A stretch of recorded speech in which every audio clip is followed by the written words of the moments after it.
that's for you because inutos ng Malacanang, sinabi yon? Yes. So, Okay. Ang AIX kasi is meant for...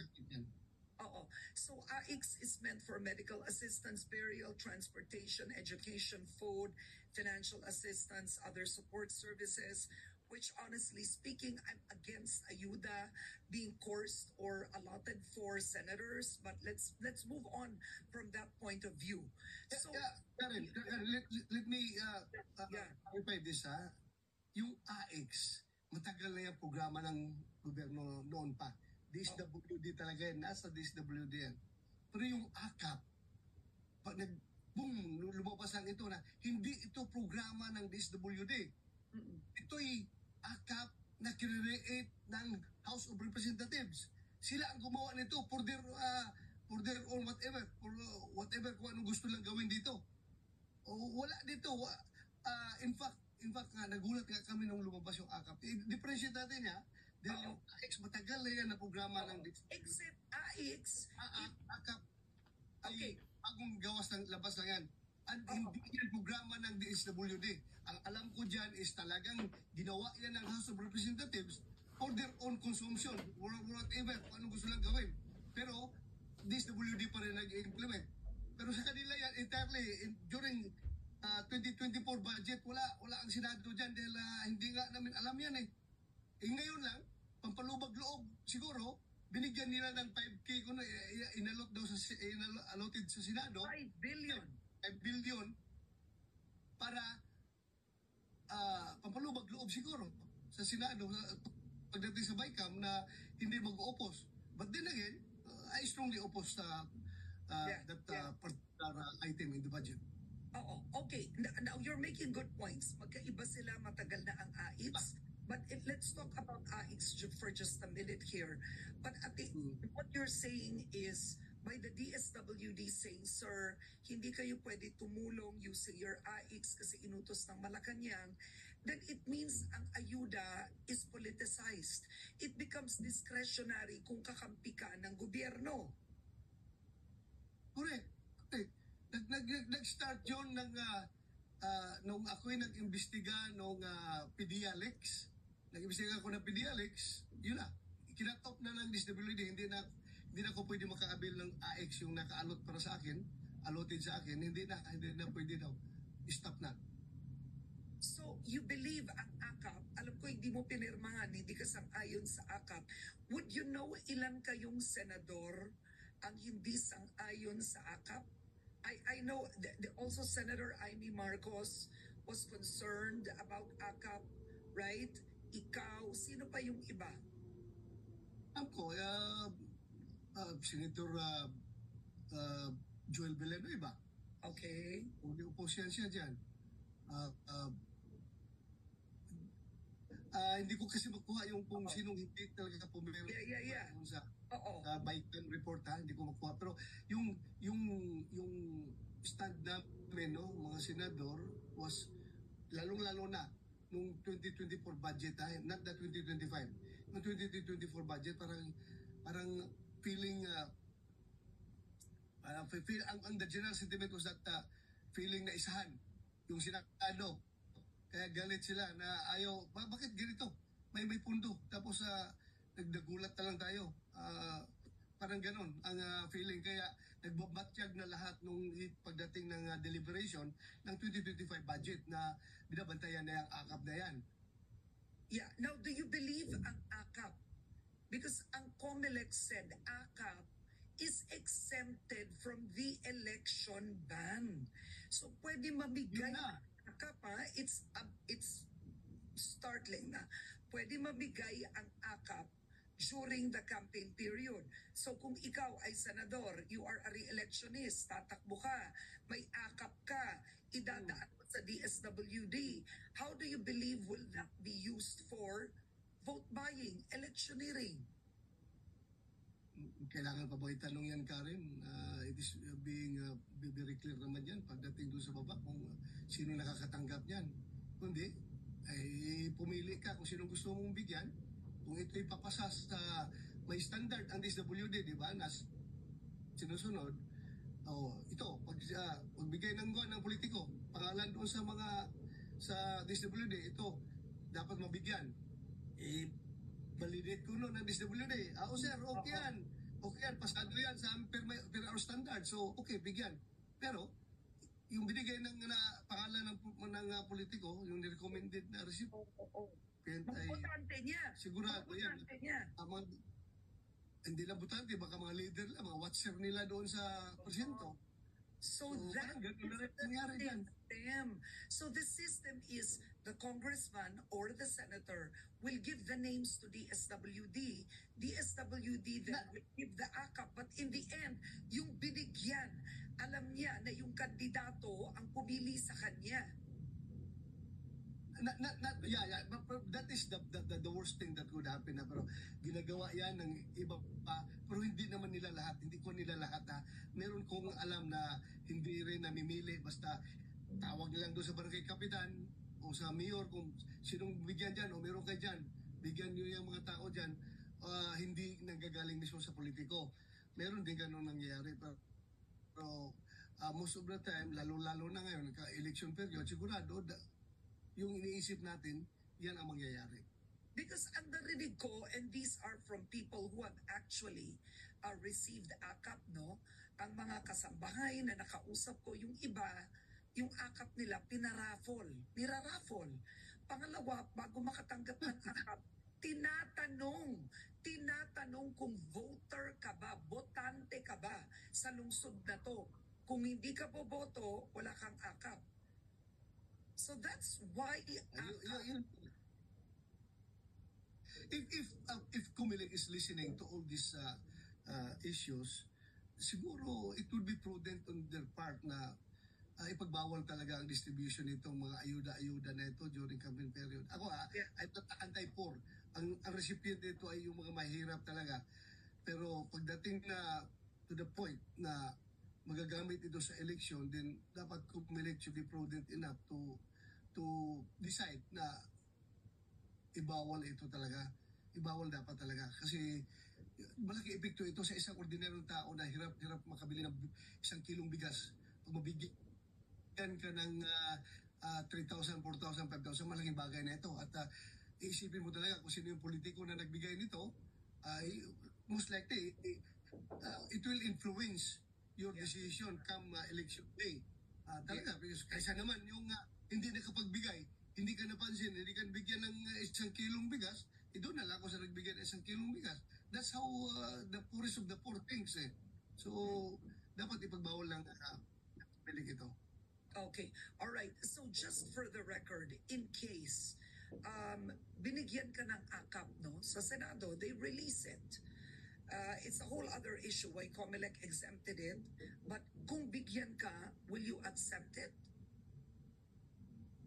Well, sabihan ko, yung liderato ng Senado na panala siguro, ibigay na lang yan doon sa ibang mga senador, huwag na lang ko isama dahil nasagaya naman, hindi ako pumirma dyan sa pero ang maghirap naman, itong tanong. So kung ilan kayo na tatanggi sa AKAP, yung mga majority senators, they will be receiving more than 300 million pesos each. Well, nasa kanila na yan. Kasi baka hindi tatanggap. So, yung tatanggap, lalaki yung cut nila. Lalaki yung share. Meron talaga mangyari. How do you describe AKAP? What's the one word you would say about AKAP? Pambili ng boto. Pambili ng boto yan. Ano pa ba? Ano pa isipin natin yan?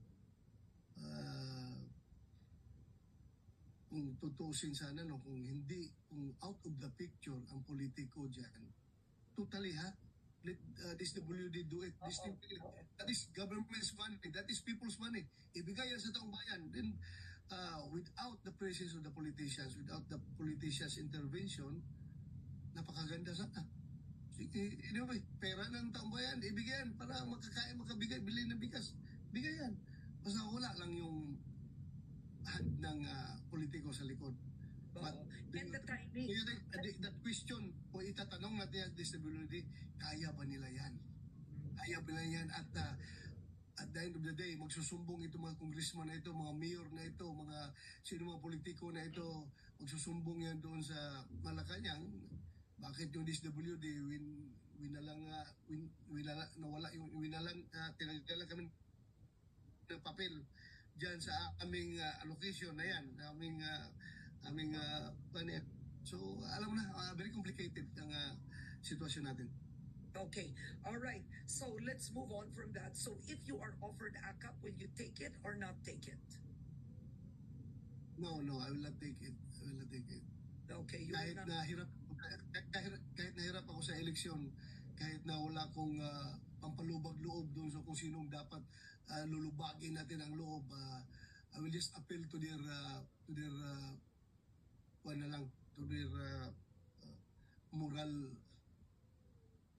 moralities na wala akong ibigay sa inyo dahil ayaw kong sumali sa programa na inuupos ko. Kaya nga sinasabi natin, iba yung dapat consistent tayo. Walang irony. Iba yung sinasabi, iba yung ginagawa. Dapat consistent tayo. Pag sinabi natin na gusto natin suportahan ang armed forces of the Philippines para ma-modernize, tayo mga politiko, suportahan natin. O okay, because grabe ng pambubuli ng China, suportahan natin para ma-modernize ang armed forces. Yeah, suportahan natin. Tapos pagdating sa budget, bawasan natin ng 15 billion yung AP Modernization Fund dahil gamitin natin sa ibang paraan. So, where's consistency there? Iba ang sinasabi, ibang ginagawa. Hindi maganda. How would you describe the 2025 budget in one word?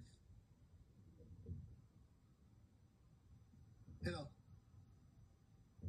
How would you describe the 2025 budget in one word very quickly?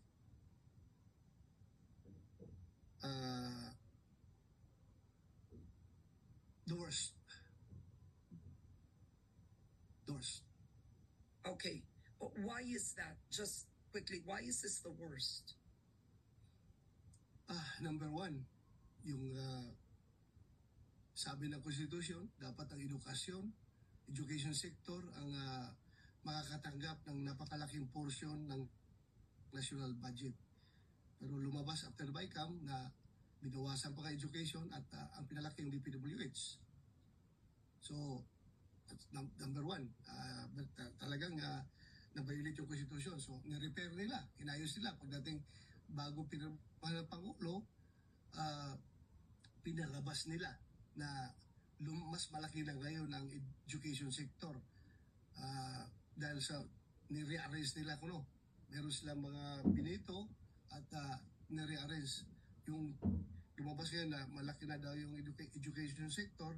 But then if you are going to scrutinize it again, lumaki yung education sector dahil pati yung pondo, mga training fund, education fund ng DND, yung mga training units ng Armed Forces of the Philippines, nilagay doon kasi education daw yun, education sector. When in fact, classification nun is defense sector yun. Under the defense sector, nilagay doon para lalabas na mas malaki ang education sector. Pero sige lang, andyan na yan eh. That's water under the bridge. Dahil napirmahan na yung Right. GAA. Andyan na yung GAA. So, Okay. moving forward, ang lang natin, implement. Okay, now, before we go, I want to ask you about the restructuring of the National Security Council. The NSC has already said it does not indicate any kind of rift between the president, the vice president, the country security sector. Wala. Pero what do you make of the reorganization of the NSC that the Vice President Sara Duterte, was removed from the NSC? Maybe they find it uncomfortable, convening the National Security Council with the Vice President around. So, tinanggal nila. Discretion nila yan. Hindi naman yan nakalagay sa konstitusyon natin na talagang andyan yung Vice President. So, ayaw nila. So, they can do everything. The Chief Executive has the power to reorganize all the departments and the offices under the executive branch. Oo. And I think if we go back also, I mean, you would remember this. Former President Rodrigo Duterte also removed Vice President Leni Robredo from the NSC, right? Or meron Correct. tinanggal ba? Parang gano'n na, parang tinanggal. So, it's entirely at the discretion of the President kung sino paano nila i-compose, reorganize ang NSC. So nothing new. Nothing new. Ang ko lang dyan, ang sayang lang is yung former presidents tinanggal nila. Yung vice president, Oo. Yeah. nagawa niya noon, di ba?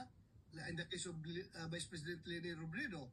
But yung former presidents, I don't know kung nagawa niya noon because pagdating kasi sa security aspect, napaka-valuable yung inputs na pwedeng ibigay ng mga former presidents sa sitting president to the current president. Napaka-valuable advice. Former president. Yung mga former presidents, Oo. very valuable yung inputs na maibigay nila sa National Security Council na mapakinabangan ng current president, yung sitting president. Yes. Valuable talaga. Okay, and I'd like to clarify that former President Leni Robredo was not ordered or she was not removed from the NSC per se, but she was asked not to attend any of the cabinet meetings. Do you remember that? Oo, pero gano'n na rin Yun na yun. Ganun na yun, di ba? Para sa inyo. Ano na rin tinanggal ka in effect, kahit na walang dokumento nagtanggal sa'yo, sinadvisan ka, gano'n na rin ang effect noon na they don't want you there. They don't want you there sa National Security Council for whatever reasons. Let us respect the chief executive kung anong rason niya dyan. Pero in the case of the former presidents, sayang, ako'y nanghihinayang sa experience, the wealth of experience ng mga former presidents na that would be converted into valuable inputs in crafting defense policies ng sitting president. All right. On that note, I want to thank you so much, Senator Ronald Bato de la Rosa, for joining me today on these issues. I will be seeing you on Harapan 2025. So thank you so much for agreeing to our invitation.